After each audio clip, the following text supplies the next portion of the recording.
Introduction. Welcome to the United Nations Police English Language Assessment. This assessment consists of two parts, the reading comprehension and the audio comprehension. The instructions to both parts will be clearly explained before we commence. The use of any computer devices, microphones, books, external notes, or assistance from others is not permitted. We expect full compliance and good conduct during this test. Any candidates who fail to observe appropriate conduct will be excluded from the assessment process, and the incident will be communicated in writing to the authorities of the member state concerned and to the SAAT coordinator in the UN Police Division. Part 1 is the reading comprehension. You will be given a mission-related story with a question and answer sheet which contains 10 questions related to the key facts of the story. You will also be given a blank sheet of paper for your note-taking. Any notes that you take on the blank sheet you are allowed to keep throughout the exam. Read the text very carefully. You may write on the test as you wish. You will not be graded for any marking made on the test itself, only on the question and answer sheet. After reading the test, answer the 10 questions on the question and answer sheet. Be sure to include the entire key fact in your answer. It is not necessary to write in grammatically complete sentences. It is highly recommended that you use the blank sheet of paper for important notes from the reading. These notes will be essential for Part 2 of the assessment. You will be able to keep only the sheet of paper with your notes for the second part of the exam. Keep the test and question and answer sheet face down until you are asked to start. You will have 20 minutes to complete the reading comprehension. The instructor will indicate when these 20 minutes begin. The instructor will then announce when there are 5 remaining minutes and when there is 1 final minute. After the 20 minutes have passed, the instructor will collect the reading test and the question and answer sheet. You will keep the written notes that you made on the blank sheet of paper for the second part of the assessment. Please write your full name, your individual test serial number, and other details clearly in the space provided on the question and answer sheet you receive. Good luck.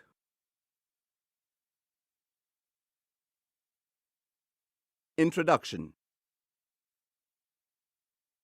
This is the second section of the UNPOL Combined Language Assessment. It is divided into 2 parts.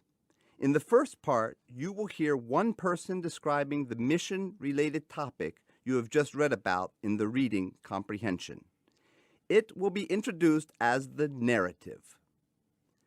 In the second part, you will hear a conversation between 2 people who are discussing the same mission-related topic. It will be introduced as the dialogue. Please be reminded that the use of any computer devices, microphones, books, external notes, or assistance from others is not permitted. Candidates who fail to observe appropriate conduct during this test will be excluded from the assessment process. Such actions will be duly noted and communicated in writing to the authorities of the member state concerned and to the SAAT coordinator in the UN Police Division. You will be given a report writing form and another blank sheet of paper. Take careful notes on the blank sheet of paper of both the narrative and the dialogue. Pay attention to the important facts and key information. You will hear the recording only one time.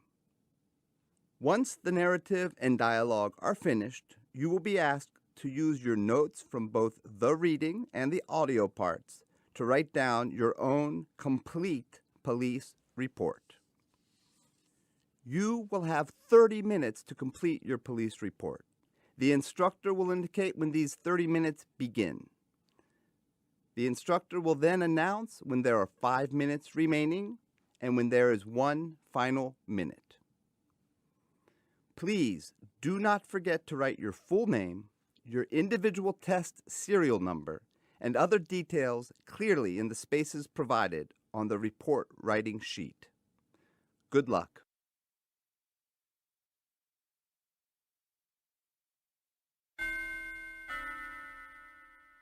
Narrative.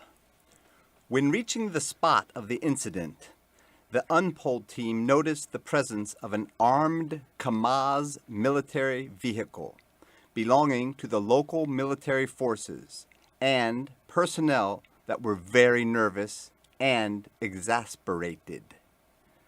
By interviewing the Sudanese military commanding officer at the scene, Captain Mohammed Bashir, the unpolled team leader, learned that the gunfire originated when a Mercedes-Benz truck carrying several armed men, allegedly belonging to one of the militia groups operating in the area, appeared in the camp with clear hostile intentions. The truck didn't stop at the military checkpoint at the IDP camp and attempted to break in to the World Food Program, or WFP, warehouse. The Sudanese soldiers stationed just outside the IDP camp were alerted of the situation. They moved to the location and engaged in a fierce gun battle that lasted about 15 minutes, forcing the attackers to leave the place. No military personnel were injured during the attack. However, one of the WFP security guards sustained a bullet wound to the left shoulder. He was given first aid by military personnel and then evacuated to the medical clinic of the Médecins Sans Frontières, or MSF, at Area 51. According to the military personnel, the local security guard should be commended as he faced and confronted the attackers alone until the arrival of the military forces. He was seen being taken to the clinic and was doing fine. Someone informed that he is a former member of the military or a policeman. Not one of the attackers was apprehended, killed, and or left behind. However, the local military discovered some emergency bandages and traces of blood at the location where the attackers were engaging the military forces. The attackers were identified as members of one of the militia rebel groups operating in the area since a few months, known as Intihari, and the reasons for the attack were believed to be because of the recent delivery of fuel and medicine supplies to the WFP warehouse. The attackers are being pursued by a special operations platoon from the military, with the support of a helicopter and personnel dispatched from Niala Regional HQ. They intend to chase, locate, and apprehend the perpetrators of this attack. The local military forces have not ruled out any possibility. However, they do not believe that the attackers may come back again to the IDP camp. The following is the dialogue between UNPOL team leader Ms. Halima Mwanga and the Army Commanding Officer Captain Mohammed Bashir of the Sudanese Military Detachment.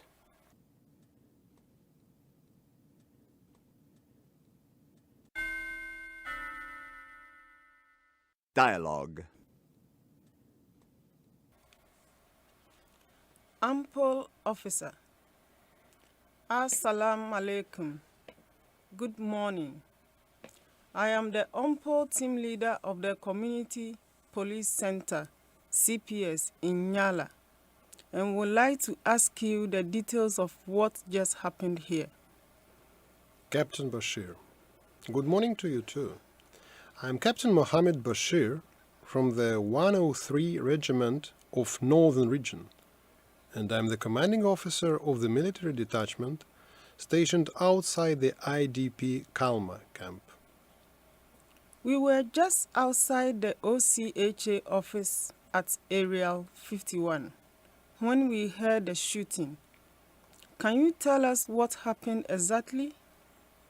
Well, we were at the military camp when some of my soldiers noticed that a Mercedes-Benz truck carrying armed men was passing by the checkpoint and entered the camp without stopping, moving towards Area 51.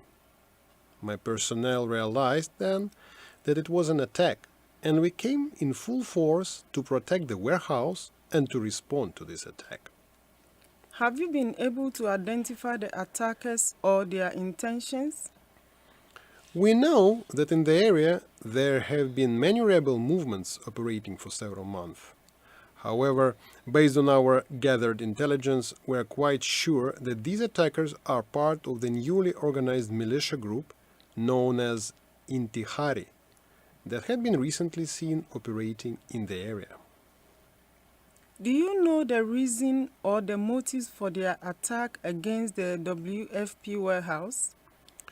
We believe that most likely they realized that the warehouse received a large supply of fuel and medicine a few days ago, and I'm pretty sure that they launched the attack in order to steal these goods. Were there any casualties as a consequence of this attack? Unfortunately, the WFP local security guard was hit by a bullet on his left shoulder. Nothing serious, I believe. He was assisted immediately by our soldiers and then transferred to the Médecins Sans Frontières MSF clinic in the Area 51. There are no casualties among our forces. And what about the assailants? Was anybody injured? Were you able to capture any of them?